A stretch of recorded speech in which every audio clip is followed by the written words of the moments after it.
Ребят, сейчас я нахожусь в обычном американском магазине, правда в Майами, и наткнулся на необычную особенность.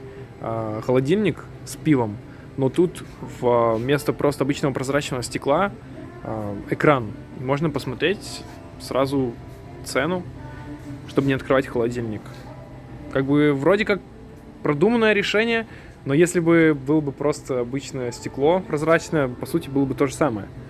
Но вроде как инновационно. Можно открыть, и будет то же самое, такая же цена, что и на экране.